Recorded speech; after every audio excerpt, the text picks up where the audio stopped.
Halo Mbak Lia, selamat datang di Putri Ribawati Channel. Ini adalah ngoleks atau ngobrol lepas. Kita bahas melahirkan anti gagal. Apa kabar Mbak Lia?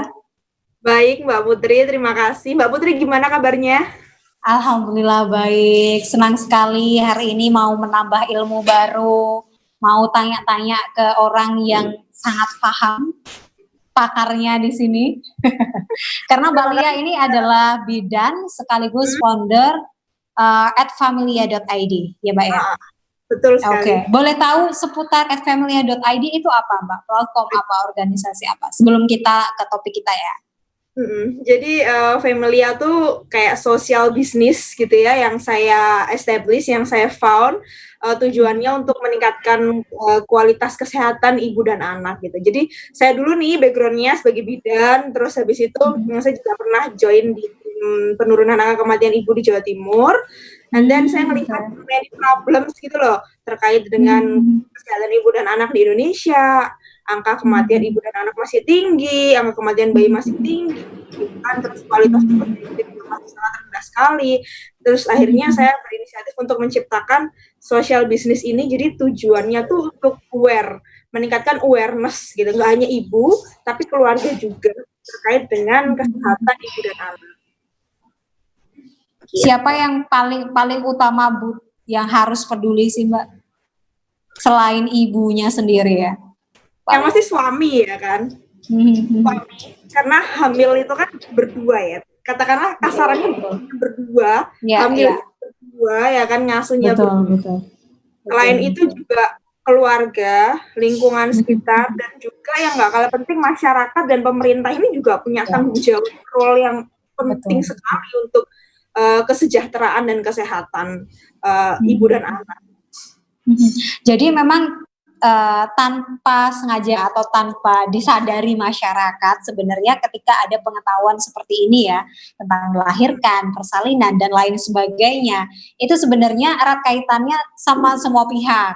Suami juga butuh paham, keluarga apalagi masyarakat juga. Kadang kan kalau melahirkan, ya ibu aja gitu, itu salah ya. Persepsi yang salah ya Mbak Lia. Oke Mbak Lia, kenapa judul kita hari ini sangat menggigit sekali menurut saya. Ini benar-benar hal yang anti gagal gitu. Memang seperti apa sih Mbak melahirkan anti gagal itu seperti apa? Jadi kan biasanya orang tuh melahirkan tuh dianggap sebagai sesuatu yang menakutkan ya. Entah rasa sakitnya, omongan kanan kiri itu, aduh pokoknya lahiran tuh antara hidup dan mati gitu. Bahkan saya sendiri pun pengalaman di waktu di tim maternal research itu bahwa kematian ibu tuh tinggi sekali. Indonesia tuh 356 ibu meninggal per 100.000. Bayangkan miris dengan sekali.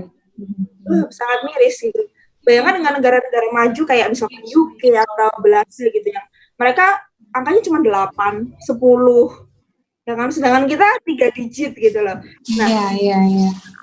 Nah, jadi kenapa pengen ngomongnya persalinan anti gagal gitu ya? Karena persalinan itu momen yang krusial, satu, akan selalu melekat di pikirannya setiap wanita gitu. Mau dia lahiran 10 kali, 11 kali, dia akan pasti ingat trauma masing-masing lahiran gitu. Dan yang kedua, pasti itu life changing dan sangat krusial sekali ya. Ketika persalinan itu beresiko gitu kan, yang meninggal bisa ibu dan bisa bayinya, dan bahkan ketika misalkan ibunya meninggal, anak ini pun juga nggak baik. Ya betul. Dan itu angkanya cukup besar dan sangat banyak sekali dijumpai di Indonesia. Kenapa begitu Mbak Lia? Selain ketidaktahuan dan ketidakpedulian masyarakat mungkin dan keluarga, apa sebenarnya penyebab utama ini begitu banyak terjadi kita temui di Indonesia? Emang selain awareness ya dari kesadaran kita sendiri, lingkungan juga memang harus diakui bahwa pelayanan kesehatan kita nih, maternal, neonatalnya memang masih sangat limit gitu.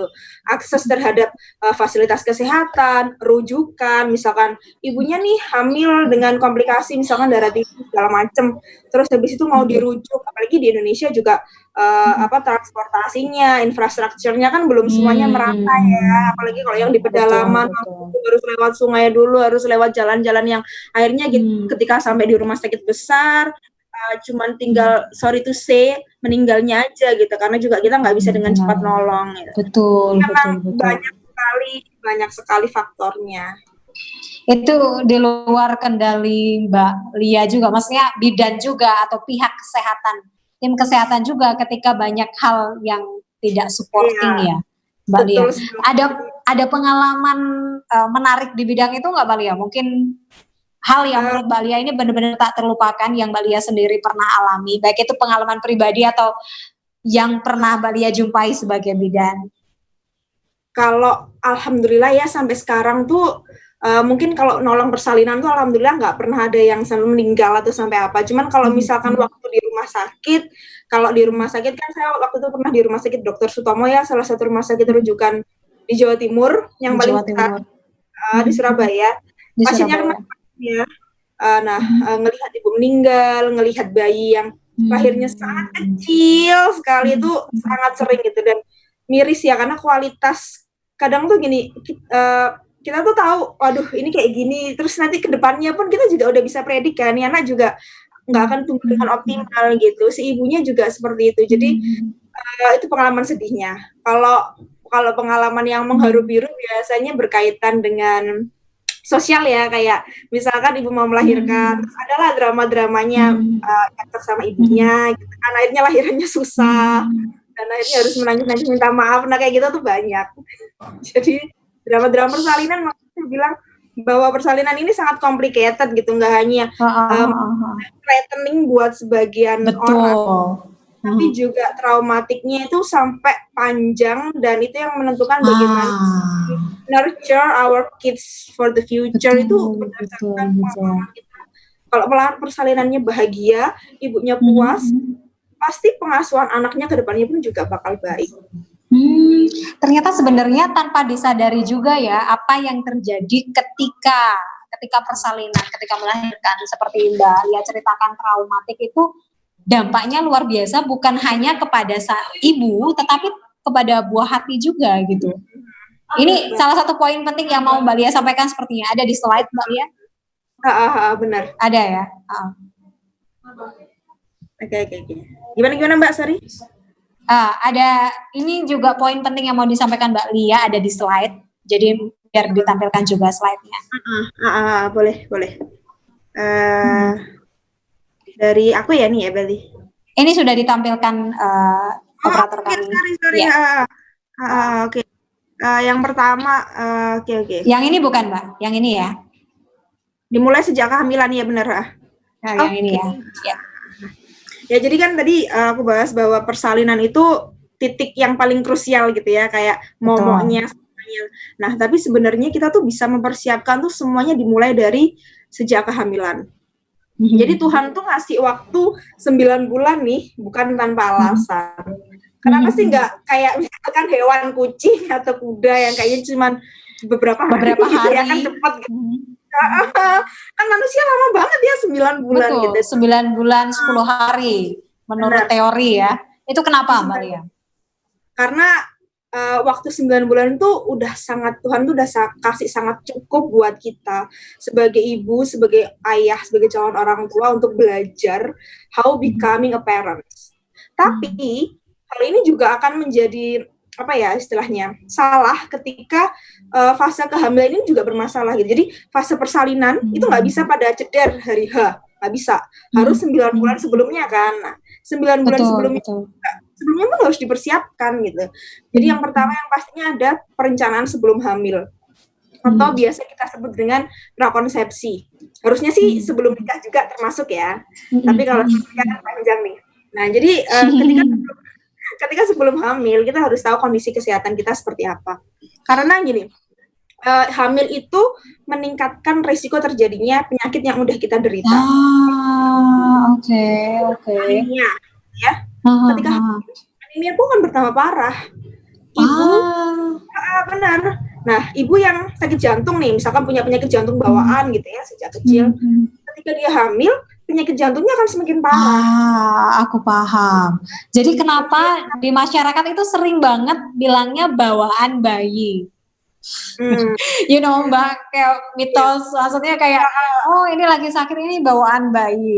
Sebenarnya itu secara teori dari kesehatan sendiri memang seperti itu ya Mbak ya, resiko penyakit. Benar. Oke. Makanya kenapa perencanaan itu sangat penting. Ketika udah tahu nih, oke aku anemia nih ya, nanti kalau hamil akan resiko anemianya menjadi parah. Padahal kalau anemia pada ibu hamil itu nanti bisa menyebabkan resiko perdarahan, bayinya lahir kecil. Betul. Dong. Jadi harus diperbaiki dulu nih anemianya. Oke, makan makanan yang meningkatkan hemoglobin, kontrol sama dokter dulu. Begitu pula kalau misalkan sakit jantung gitu ya, dokter saya punya penyakit jantung sejak kecil emang nih. Terus oke, kalau gitu kita perbaiki dulu ya, kita kondisinya distabilkan dulu, baru deh dipersiapkan hamil. Jadi hamil tuh emang semuanya harus direncanakan. Karena kan di masyarakat kita ya udah, ya penting bati gitu kan, cepet bati. Dan itu kayak jadi poin penting banget gitu loh. Maksudnya mengesampingkan kesehatan ibu pada akhirnya, mengesampingkan apapun, karena ini tuh lebih penting dari segalanya setelah menikah ya Mbak Lia. Setelah menikah. Nah, PR banget. Benar, jadi prakonsepsi itu penting. Cek lab, kira-kira aku ada penyakit apa ya yang bisa mungkin diturunkan dari ibu ke bayinya atau segala macam. Nah, itu yang penting. Karena saya tuh pernah ada kisah gitu ya, seorang ibu yang hamil dengan HIV, dia tuh nggak tahu sebenarnya dia HIV. Jadi dia sedih sekali itu. Ketularan dari suaminya yang suka jajan, akhirnya ibunya hamil. Dan itu kan bisa menurun ke bayinya gitu. Betul, jika tidak diketahui dari awal kan. Karena nggak dipreventif, nggak minum obat segala macam. Kasihan ya, anaknya jadi punya kualitas hidup yang rendah juga dan umur yang kemungkinan juga rendah juga gitu. Jadi penting sekali untuk mempersiapkan kehamilan gitu. Terus yang kedua, belajar bersama gitu. Banyak selama ini tuh hamil tuh ya ibunya aja gitu. Padahal nah itu tadi. Jadi kadang orang di masyarakat, bapak-bapak atau mungkin keluarga ketika hamil yang perlu tahu banget dan peduli itu hanya ibu gitu loh. Itu kan salah banget ya. Sebenarnya perlu belajar kayak gini, bapak-bapak juga penting dong. Belajar tentang, makanya itu. Bersama kan gitu. Makanya hamil bersama.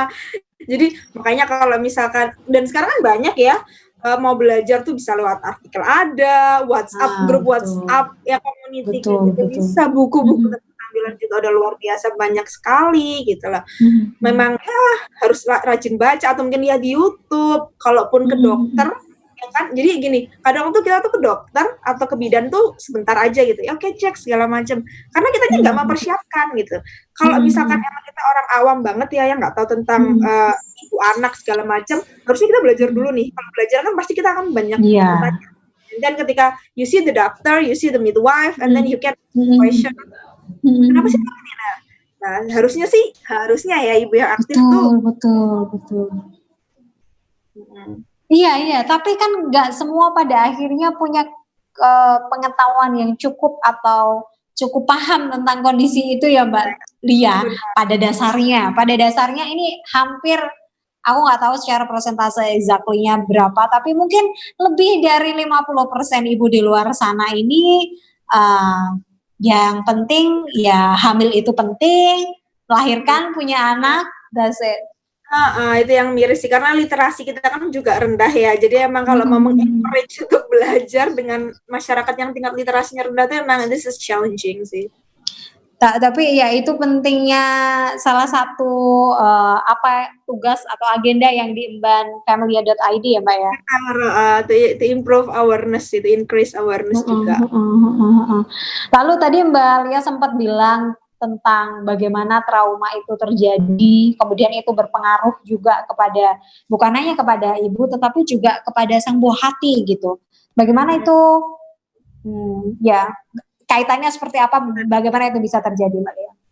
Oke, jadi tadi yang seperti, nanti sebenarnya aku bahas sih di slide persalinan. Ada di slide ya? Oke, boleh. Oke, ini kita setelah slide ini kehamilan dulu ya, nggak apa-apa. Boleh. Kehamilan dulu, jadi yang tadi bahkan trauma ketika persalinan itu harus dipersiapkan, how to we deal it with traumatic itu sejak kehamilan. Nah, setelah kita tadi bahas masalah perencanaan, belajar bersama, pemeriksaan kesehatan itu penting. Aku mau review dulu. Jadi kehamilan itu ada 3 trimester ya. Trimester 1, trimester 2, trimester 3. Oke. Jadi ya 3 bulan lah. Setiap trimester ini punya tantangannya masing-masing. Biasanya kalau ibu trimester 1 tuh mual muntah, teler ya kan. Nah, itu biasanya kayak aduh gak enak sekali gitu. Nah, trimester 2 nih mulailah kita adaptasi gitu. Udah mulai nyaman kan, udah gak mual muntah, udah mulai accepting, oke, hamil kayak gini. Nah, di trimester 3 udah mulai beda lagi nih keluhannya, karena perutnya makin besar, payudaranya juga semakin besar untuk persiapan menyusui, maka keluhan yang terjadi adalah sakit pinggang, punggung, segala macam. Nah, disinilah yang poin pentingnya adalah ketika hamil kita wajib untuk memeriksakan diri di fasilitas kesehatan.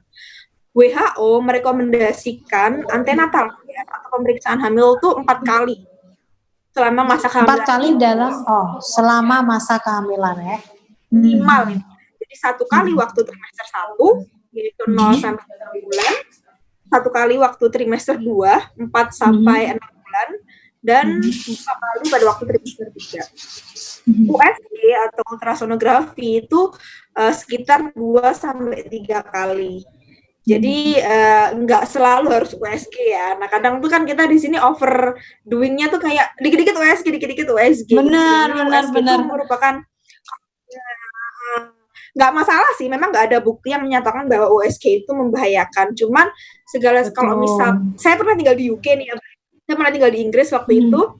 Di sana itu midwife-nya bahkan dokter-dokternya pun juga kalau kamu nggak ada masalah ya nggak usah gitu. USG itu hanya ketika waktu tertentu, jadi trimester 1 untuk melihat ada nggak bayinya, gitu. Plasentanya gimana, ininya gimana. It's normal, dan 90% kehamilan itu berjalan normal.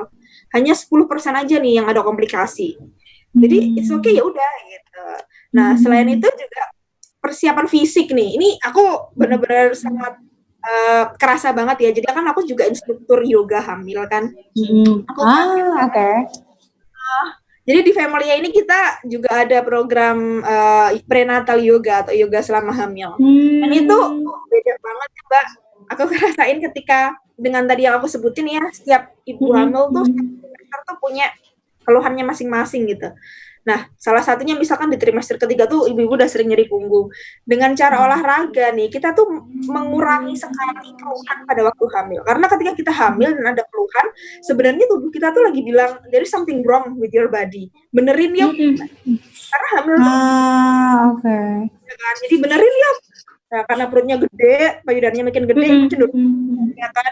Nah, ini menyebabkan belakang sakit. Gitu, makanya harus tuh upright nih, benerin posisinya gitu. Nah, yoga itu salah satu yang sangat mengenakan sekali karena kita kan salah ya kan. Nah, terus lebih relaxing juga gitu. Betul. Nah, juga meditasi, relaxing itu kan salah satu meditasi untuk mengurangi keluhan. Selain itu juga yang pasti persiapan mental sih. Nah, ya itu ya. Gitu.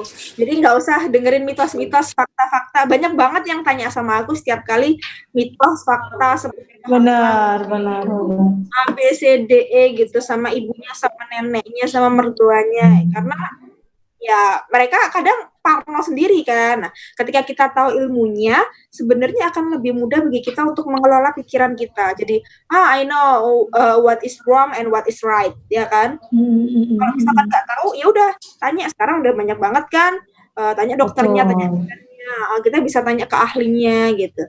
Terus belajar relaksasi gitu, mengatur nafas. Karena sesungguhnya ketika ibunya stres, itu juga akan sangat berpengaruh pada bayinya. Betul. Mbak Lia tadi kan sempat cerita banyaknya mitos fakta yang beredaran di luar sana.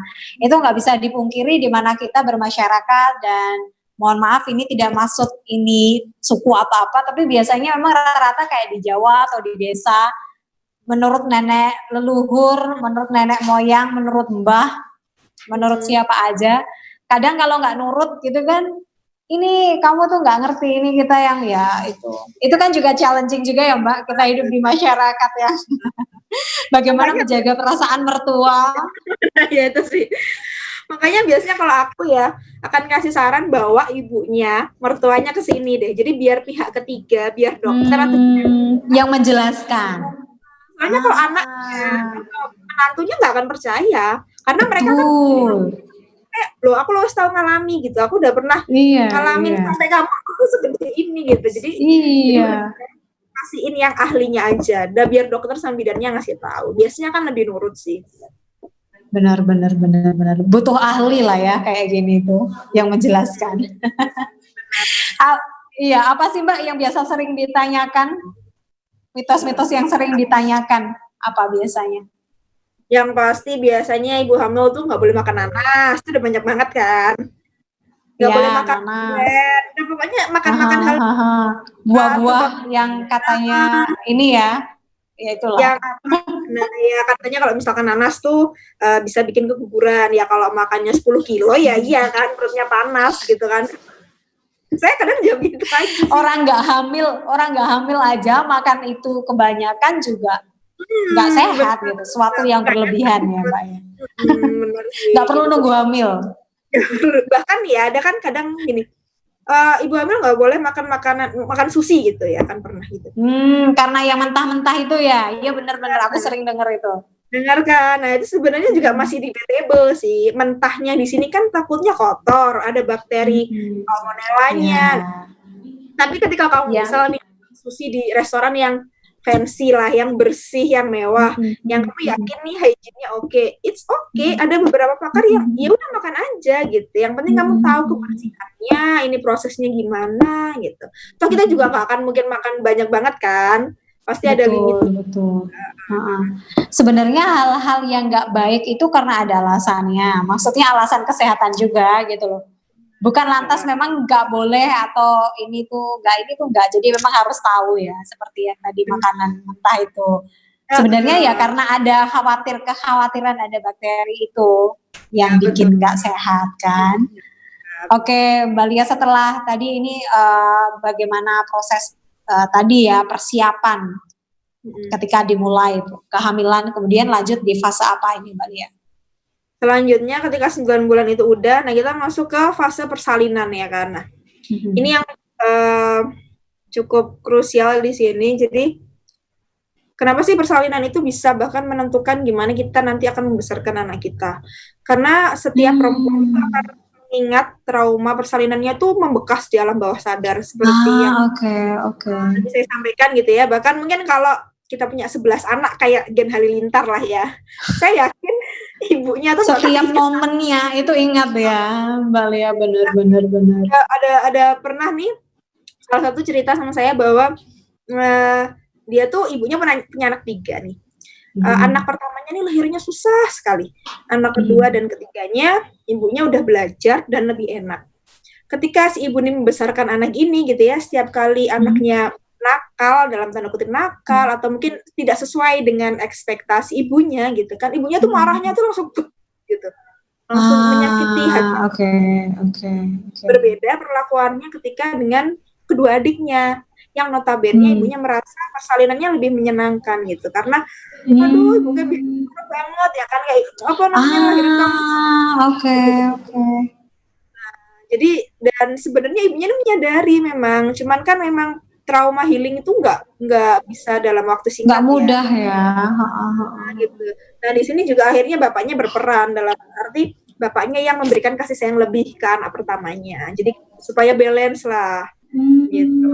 Bapaknya, wah ini jadi sedih juga aku dengarnya. Ternyata sebegitunya ya Mbak pentingnya pemilihan dalam persalinan, atau pentingnya bagaimana mental ibu itu, persiapan mental ibu dan setelahnya.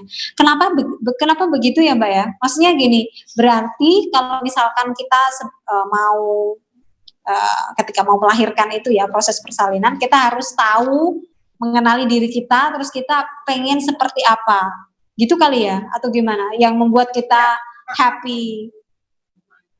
Nah, makanya tadi aku bilang bahwa sejak dari proses kehamilan tuh harus disiapin gitu. Kalau mental kamu tuh belum siap gitu, maka nggak usah ambil dulu deh gitu, karena nanti panjang banget masalahnya. Kayak lari maraton yang nggak tahu finishnya kapan gitu. Kan contohnya aku nih ya, aku tuh termasuk orang yang sangat nggak pedean, takut, anxiety-ku tinggi banget.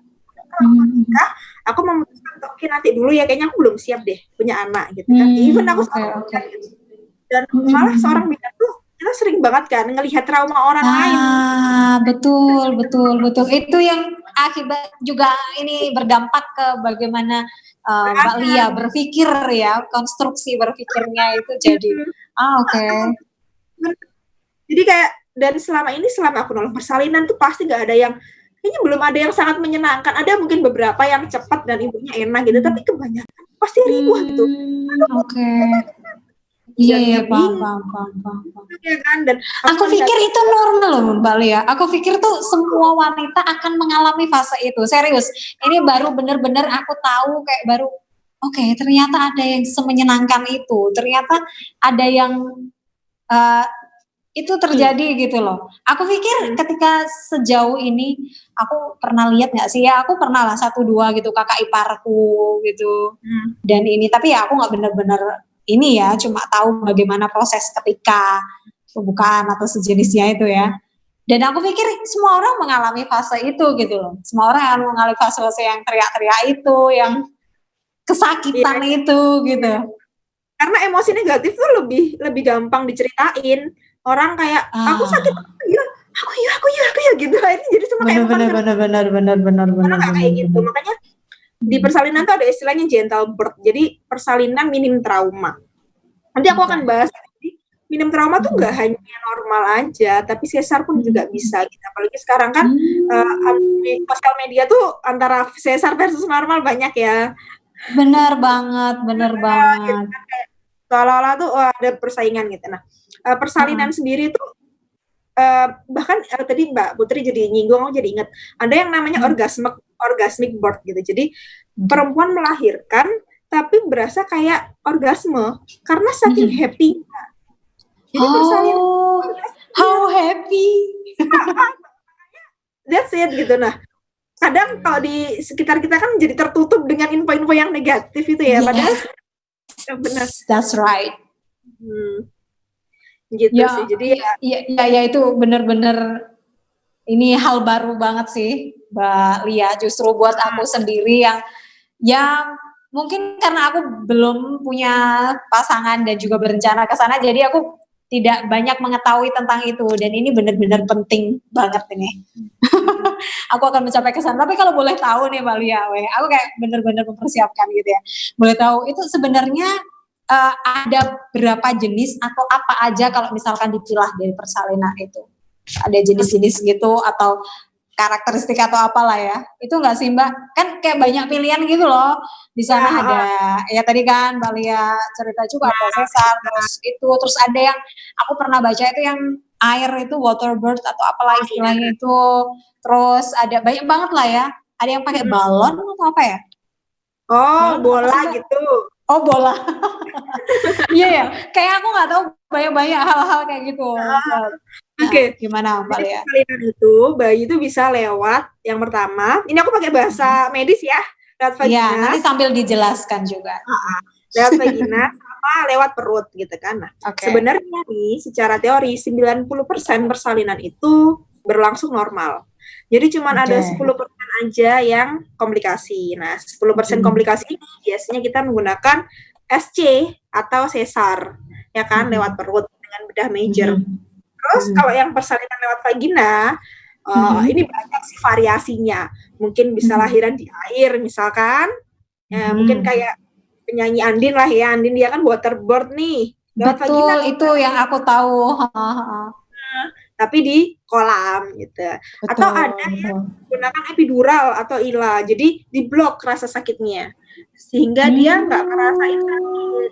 Nah, tapi itu juga ada indikasinya juga, nggak boleh. Aku nggak mau sakit terus ini nggak bisa. Jadi ada tertentu ya Mbak, kondisi tertentu yang harus. Jadi misalkan dia udah pembukaan 7. Jadi gini, kalau di persalinan lewat yang vagina tadi yang pertama ada namanya 10 pembukaannya tuh ada 10, ini 10 cm lah, di mana bayi itu bisa lewat gitu. Nah, dari pembukaan 1 cm, 2 cm, 3 cm, 4 cm itu kan butuh waktu, ya kan? Nah, sebenarnya nama pembukaan itu senti ya, Mbak Lia? Iya, nggak mungkin meter ya. Tercerahkan. Lalu. Nah, jadi ada 2 fase laten sama fase aktif. Fase laten itu ketika pembukaan 1 sampai 3. Fase aktif ketika 4 sampai 10. Nah, fase laten ini biasanya lama sekali terjadinya. Variasi sih, setiap orang beda-beda. Ada yang cepat, ada yang lama gitu. Tapi biasanya sehari, 2 hari gitu. Ada yang seminggu juga. Jadi ketika pergi ke dokter, VT atau vaginal touch, di mana tangan kita tuh masuk ke vagina untuk melihat berapa senti. Oke. Biasanya pulang lagi gitu. Ketika udah pembukaan 4 sampai 10, biasanya disuruh stay di rumah sakit. Kenapa? Karena itu terjadi cepat gitu. Betul. Tapi yang brojol di jalan kan. Jadi mendingan gitu di sini. Nah, gambarannya kayak gitulah. Nah, tadi yang variasi tadi, kalau memang vaginal birth ya, gitu, vaginal birth, bisa air, bisa ya di kasur, biasanya normalnya di kasur sih. Tadi Mbak Putri bilang kan bola ya, sebenarnya bola itu. Nah, itu gimana sih? Ketika kita nunggu pembukaan itu tadi, jadi ketika sambil menikmati pembukaan, proses ya Mbak sebenarnya itu. Datangnya tuh periodik gitu, jadi nyeri hilang. Nah, misalkan nyerinya datang sambil goyang-goyang di bola, nanti nggak istirahat lagi. Nah, kayak gitulah gambaran persalinan. Oke. Kalau lewat perut ya dengan bedah, lain lagi pastinya harus ada indikasi medis. Ya kan, ada indikasi medis, nggak boleh asal oke, aku kayaknya mau sesar aja gitu. Karena misalkan ya, atau ada bahkan ya sempat dengar juga beberapa sekitar saya tuh bilang biar yang bawah tetap rapet, Mbak, enakan sesar gitu. In the name of memuaskan suami, serius.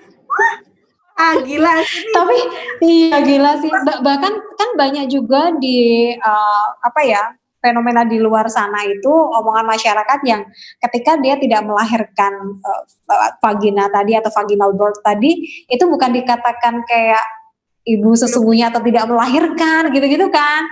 Bahkan banyak cibiran. Benar-benar banget. Seperti itu juga gitu kan. Iya. Saya tuh sampai waktu lahiran gitu kan jahitan saya masih sakit gitu kan, terus ditanyain, Mbak Lia normal apa sesar? Normal. Oh ya alhamdulillah ya bisa merasakan menjadi seorang ibu kalau normal. Hah? Ya sesar juga seorang itu ibu. Juga ibu. Benar. Sedih banget sih. Gitu. Nah masalahnya itu tadi ya, jadi harusnya nih sesar itu memang atas indikasi gitu. Kalau ibunya punya darah tinggi, ibunya bayinya gawat darurat nih, ketubannya pecah, harus segera diselamatkan. Itu merupakan indikasi, ada indikasi medis. Nah, tapi sekarang ini gitu yang perlu yang menarik juga Mbak Putri, angka sesar tuh meningkat banget gitu. Di Indonesia juga.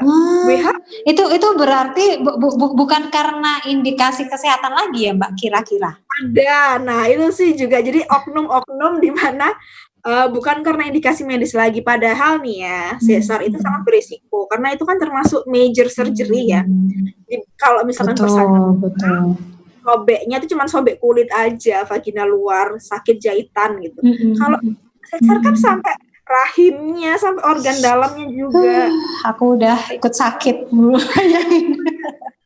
Risiko perdarahannya lebih besar, risiko infeksinya betul. Sembarangan.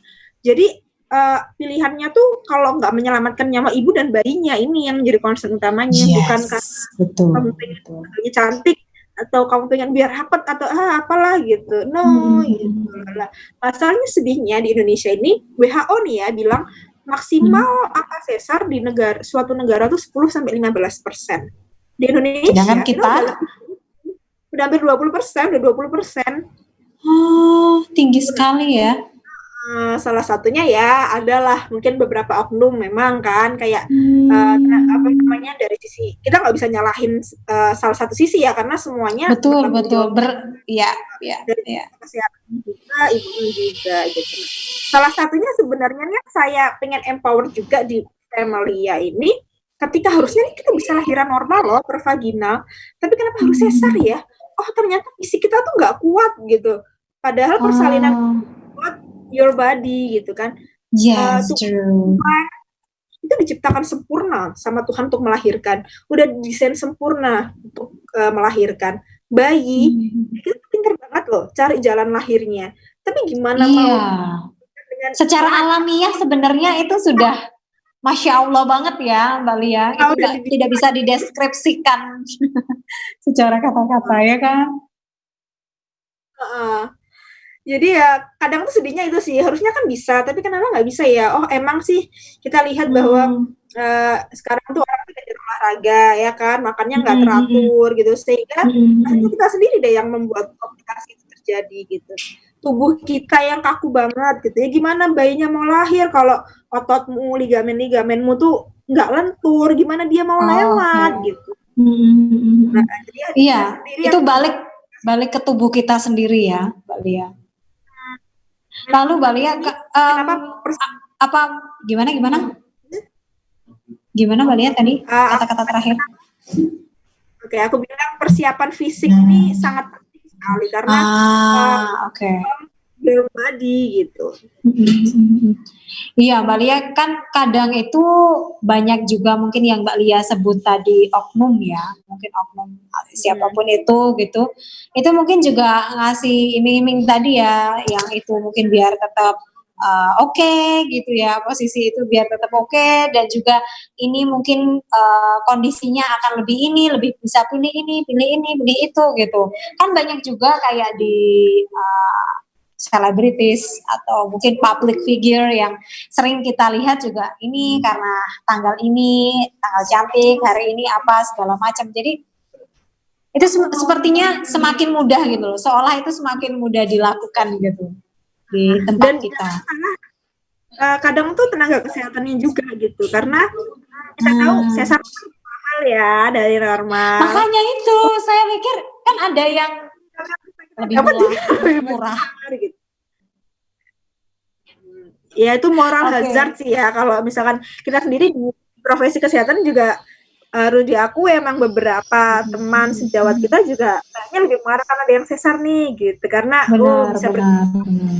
Mbak Lia, kalau kita balik lagi ke topik utama kita, di mana saat ini di tengah pandemi situasi seperti ini bukan keinginan kita semua, tapi ini terjadi. Banyak yang hamil juga harus ditangani dong. Nah itu seperti apa Mbak? Pasti banyak tantangan-tantangan sangat challenging, bukan hanya bagi ibu ya, tetapi juga bagi tenaga medis ya, gitu. juga. Seperti apa Mbak Lia? Ya, ya, jadi emang sedih sekali ya dengan adanya pandemi ini tuh memang shifting semua kehidupan kita ya. Termasuk beberapa teman sejawat saya juga banyak yang harus gugur ketika menolong pasien gitu kan. Dokter-dokter yang harus ini juga itu sedih banget sih. Nah, memang akhirnya karena ada pandemi ini semua tatanan pemeriksaan bagi ibu hamil ini terjadi perubahan. Yang tadinya harusnya nih ya tadi kayak saya sebutkan pemeriksaan hamil tuh minimal 4 kali gitu selama kehamilan. Harus face to face, you have to see the doctor, you have to see Betul, betul. akhirnya karena kayak gini jadi change ya kan. Kemarin tuh teman saya ada yang tanya gimana ya Li dia baru tahu positif hamil terus ya apa gitu aku takut banget nih mau periksa ke rumah sakit segala macam. Betul. Terus aku bilang kalau untuk pemeriksaan awal nih kamu harus gitu ya karena kan yang trimester awal ini penting banget ya untuk melihat apakah ini ada masalah atau enggak gitu kan ketika ini nanti normal it's okay gitu ya udah kamu nanti kurangi kunjungan sorry. Nah saran aku sih mungkin bisa janjian sama dokternya atau bidannya gitu jadi hindari rumah sakit umum misalkan ya yang terlalu banyak pasien mending ke praktik pribadi ya kan ke praktik pribadi dulu sekali aja gitu waktu semester 1 Terus habis itu kalau itu normal, oke, nanti kita lanjut lewat telemedicine. Makanya sekarang banyak sekali telemedicine. Betul, WA, betul. gitu dokter, tidak, kemudian saya ada keluhan bla bla bla bla ini gitu. Yang paling penting sebenarnya highlightnya adalah kenali tanda bahaya kehamilan sih. Jadi ketika nggak ada masalah ya udah stay di rumah it's okay. Tapi ketika ada tanda bahaya, kamu harus ke rumah sakit segera. Nah, tanda bahayanya apa aja nih? Mual muntah yang berlebih. Jadi ketika hamil mual sampai nggak bisa makan. Nah, itu bahaya sih. Muntah sampai nggak bisa makan. Karena kalau nggak bisa makan nutrisinya juga nggak ada kan buat ibu dan bayinya. Nah, terus perdarahan dari jalan lahir gitu, nge-flash, keluar darah dari vagina, itu juga merupakan salah satu tanda bahaya. Takutnya dia keguguran atau mungkin ada plasenta yang di bawah segala macam. Betul. Terus betul. demam tinggi. Nah, demam ini mengindikasikan adanya infeksi. Terus bengkak pada tangan, kaki, dan wajah. Ini tuh berkaitan dengan tekanan darah tinggi sama ibu. Jadi ada namanya penyakit preeklamsi, di mana ini salah satu penyebab kematian tertinggi ibu di Indonesia. 3 besar preeklamsi. Tekanan darah tinggi, dan tanda-tandanya itu tadi bengkak gitu di wajah, tangan, itu kenapa bisa jadi sekian 20% atau mungkin 3 alasan tertinggi tadi itu kenapa Mbak Lia? Apakah karena memang semua orang memiliki resiko atau ini yang sama atau gimana? Untuk darah tinggi karena itu tadi. komplikasi yang terjadi tuh beredar secara masif. Jadi nggak hanya bayinya, nggak hanya ibunya tapi bayinya.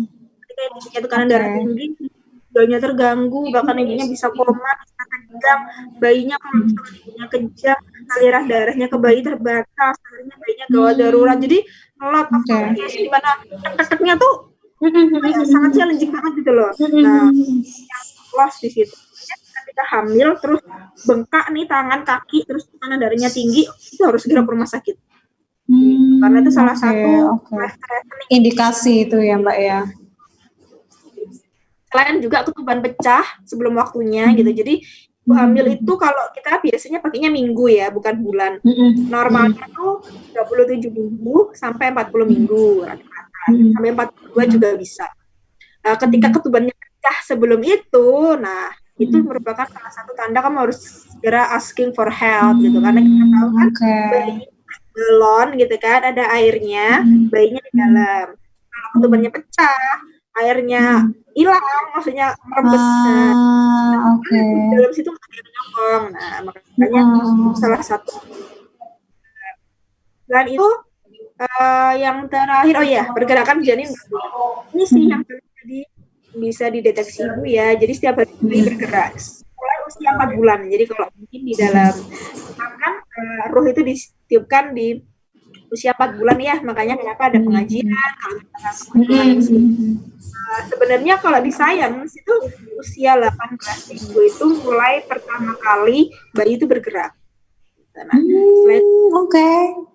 for the first time, nendang. Ya. Terus sekitar 4 bulan.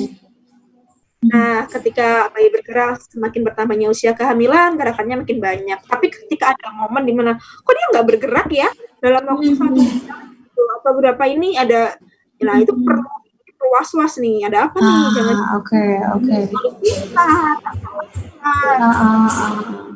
ya, karena ketika ada tanda-tanda nggak normal ya. Nah, ketika ada tanda bahaya ini merupakan sign di mana, I have to go to hospital gitu. Di masa pandemi ini ya, gitu. Kalau misalkan nggak terjadi, kayaknya stay in touch with dokternya sama bidannya lewat telemedicine, lewat gadget, it's okay sih. Gitu.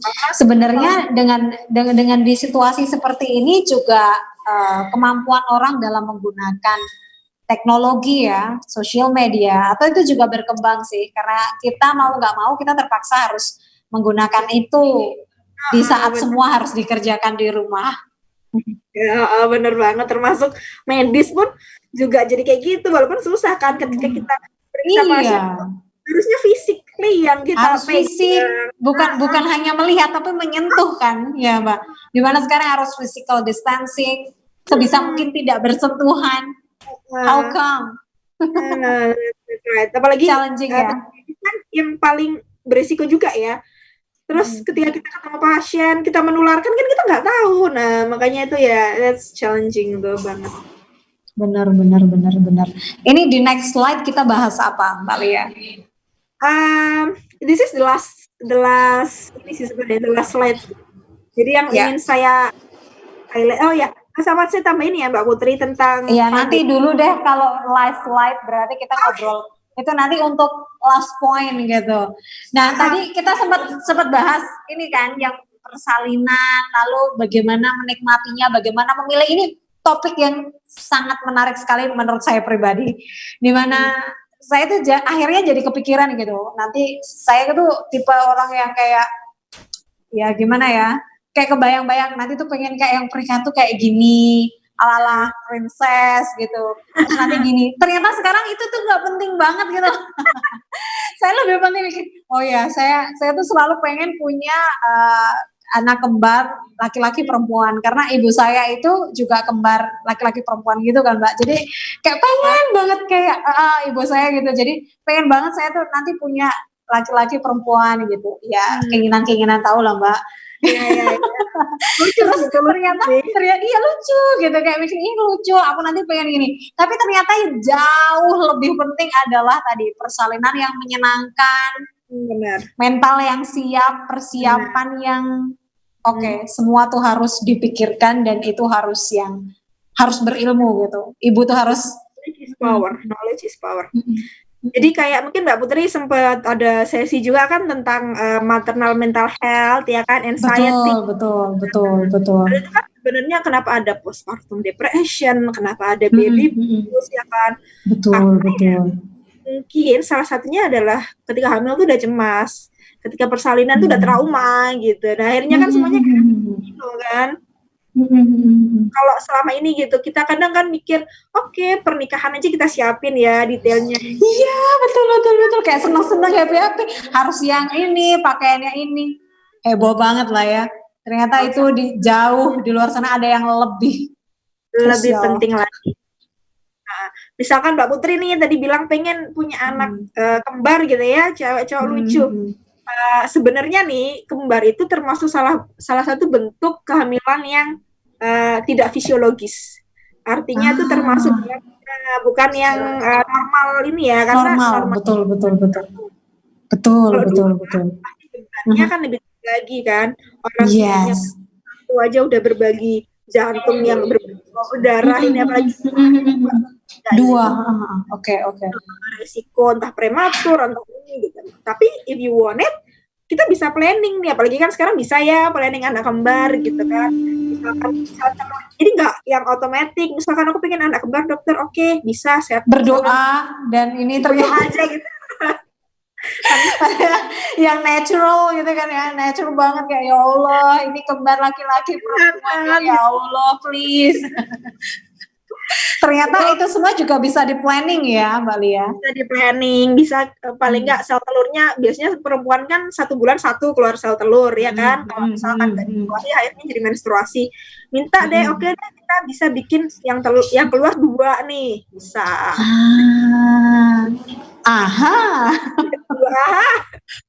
Gitu bisa. Oke.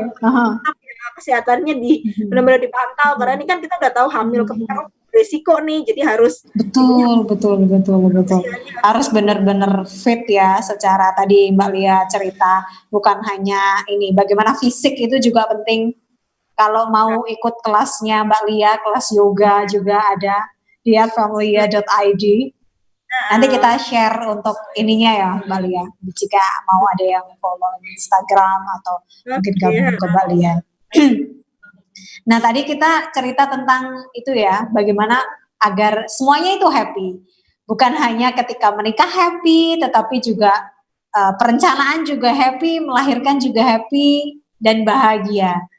Itu seperti apa Mbak? Itu kayak, dan itu terjadi ya, maksudnya tidak seperti bayangan yang semua perempuan akan melalui fase yang kesakitan, fase yang tidak menyenangkan, fase yang teriak-teriak itu, fase yang fase yang menyedihkan itu. Ternyata ada yang benar-benar menyenangkan dan happy itu.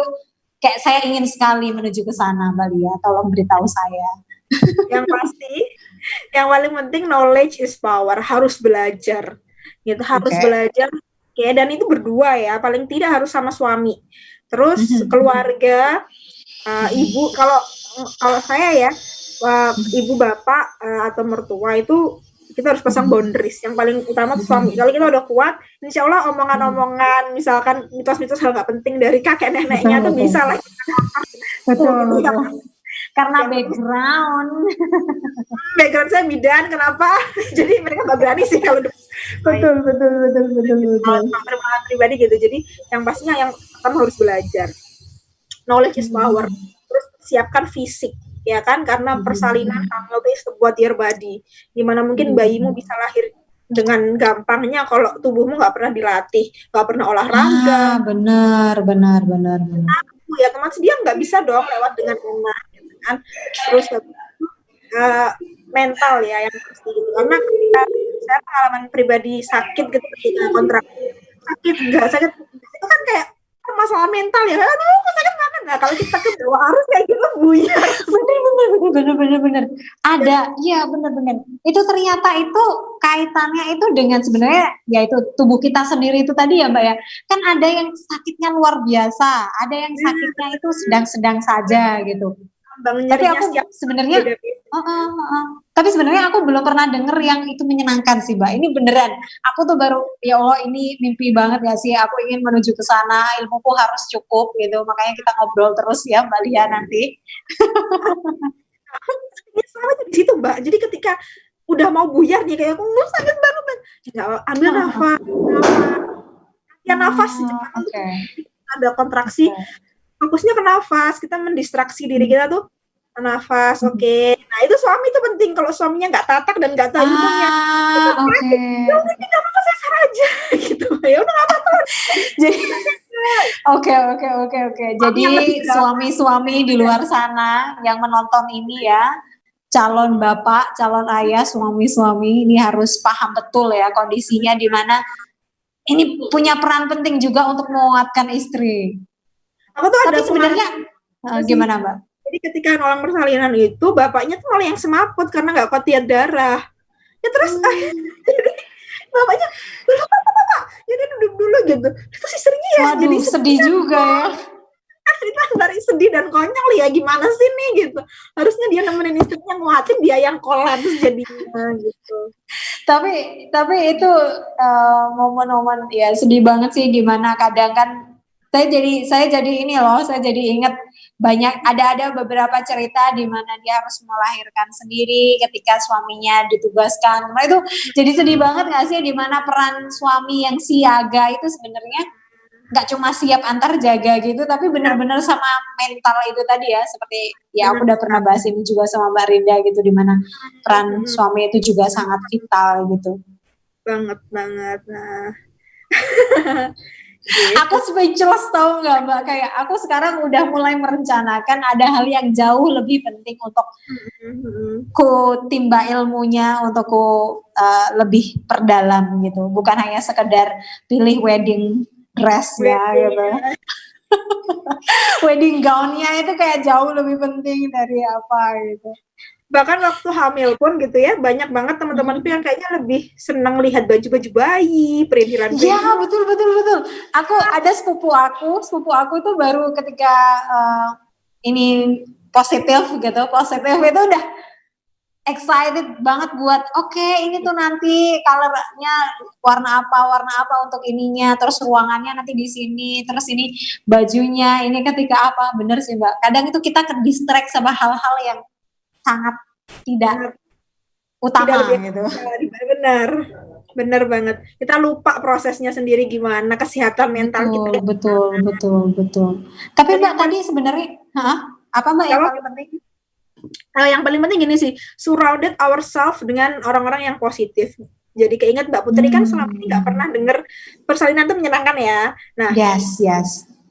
Ada klien saya tuh sampai gini, Mbak, aku tuh kok tambah parno ya lihat-lihat sosial media gitu, kok isinya tuh melahirkan tuh serem aja gitu. Ya saya bilang ya karena kamu nyemplungin diri kamu sama orang-orang kayak gitu. Ketika aku tuh selalu percaya ya, ketika kita tuh berada di level tertentu gitu ya, level yang kita akan menarik alam semesta ini, kita akan menarik orang-orang yang sefrekuensi, entah bidangnya frekuensi dukung kita pengen lahiran secara bervaginam, dokternya juga, terus teman-temannya juga ternyata persalinannya menyenangkan, menarik gitu. Jadi community base itu juga sangat penting gitu. Kita harus mendekatkan diri sama orang-orang yang melihat persalinan, kehamilan sebagai sesuatu yang indah itu, bukan sesuatu yang traumatik. Oke, betul. Kalau kita bahas community base tadi, bahas familia.id sendiri, tadi Mbak Lia juga sebagai foundernya, ini sekarang sudah ada berapa banyak anggota Mbak yang tergabung, terus seperti apa aja kegiatannya, boleh di-sharing nggak Mbak? Jadi karena pandemi ini, akhirnya kita kan jadi move strategi ya kan? Benar. Iya benar. Jadi Familia ini base-nya di Surabaya, Gresik, dan Sidoarjo. Kita ada 5 bidan, biasanya home visit ya kan, yoga. Tapi masalahnya karena bidan-bidan saya ini juga kerjanya di rumah sakit, ya beresiko juga, nggak mungkin kan mereka di rumah sakit terus mau home visit ke rumahnya klien ya kan. Yes, benar sekali. Itu sesuatu yang tidak mungkin untuk situasi seperti ini. Akhirnya ya kelas kita sekarang shift ke online grup gitu. Ada kita punya kelas paham hamil, kita punya kelas mamah live. Jadi gimana ibu-ibu di situ tuh cerita tentang keluhannya, tentang ada fase misalkan MPASI gimana, terus ini nih fase nggak keluar, terus mobil kok keluar muntah kayak gini gimana sih Bu Bidan gitu. Nah kita udah punya 100 sampai 200-an ya anggota. Oke. Dari berbagai daerah, bukan hanya di major base tadi di Surabaya, Gresik dan sekitarnya, tapi di seluruh Indonesia ya Mbak Lia. Apa sebenarnya agenda utama, mungkin sekaligus menggarisbawahi dengan pembicaraan kita hari ini Mbak Lia? Agenda utama familia.id sama apa yang disampaikan hari ini di garis bawah, silakan Mbak Lia. Agenda utamanya yang paling penting adalah ingin meningkatkan kesadaran tentang kesehatan ibu dan anak gitu ya, bahwa tubuh perempuan itu diciptakan sempurna untuk melahirkan gitu. Dan ini nggak hanya jadi tanggung jawab si ibu semata, tapi yang paling penting suami dan keluarga. Kita nggak bisa nyalahin misalkan sistem kesehatan Indonesia yang jelek segala macam segala macam, nggak bisa. Kita harus evaluasi diri kita sendiri. Kalau kita jaga diri kita baik, merencanakan dengan baik, menghindari komplikasi, akhirnya anak yang kita lahirkan, individu generasi selanjutnya pun juga akan lebih baik gitu. Jadi we have to evaluate ke diri kita sendiri. Dan Familia pengen banget mensasar titik itu. Jadi ayo belajar dong. Oke, misalkan ya udah deh, pokoknya kita serve nih, kita punya bidan-bidan, tanya sama bidannya gitu. Jadi tanyanya ke ahli. Oke. Orang-orang yang katanya ini gini katanya betul. Jangan percaya katanya ya. Benar. Nah itu jangan percaya karena biasanya yang ngomong nggak ada ilmunya kan. Betul. Karena ilmunya yang ngomong itu juga ilmu katanya. Nah itu akhirnya jadi hoax kan. Benar. Betapa pentingnya itu ya, luar biasa sekali. Hari ini senang banget sih Mbak Lia. Hari ini ilmu baru banget buat saya, banyak banget. Meski masih ini butuh bersambung, butuh ada part-part lainnya. Mungkin kita bisa bahas hal-hal lain yang juga perlu diketahui masyarakat, bukan hanya ibu, tetapi juga pasangan, tetapi juga orang-orang lain. Dan ini juga jadi membuka mata saya, di mana tidak ada yang tidak mungkin gitu loh, semua serba menyenangkan. Di mana apa yang kamu impikan bukan hanya keluarga yang bahagia, yang harmonis, tetapi juga fase itu tuh juga fase yang menyenangkan, menjadi ibu yang menyenangkan, melahirkan yang menyenangkan. Itu senang sekali. Mbak Lia, terima kasih banyak sudah mampir di Putri Rubawati Channel. Kita ketemu lagi insya Allah Mbak Lia ya, nanti dengan bahasan yang lebih asik dan juga menggigit. Meski ini di tengah pandemi dan situasi seperti ini, kita tidak bisa bertatap muka, tapi kita bisa ngobrol melalui media ini. Terima kasih, kita ketemu lagi. Barusan kita ngobrol lepas bareng Mbak Lia. Nanti kita ketemu lagi ya. Oke, terima kasih Mbak Putri.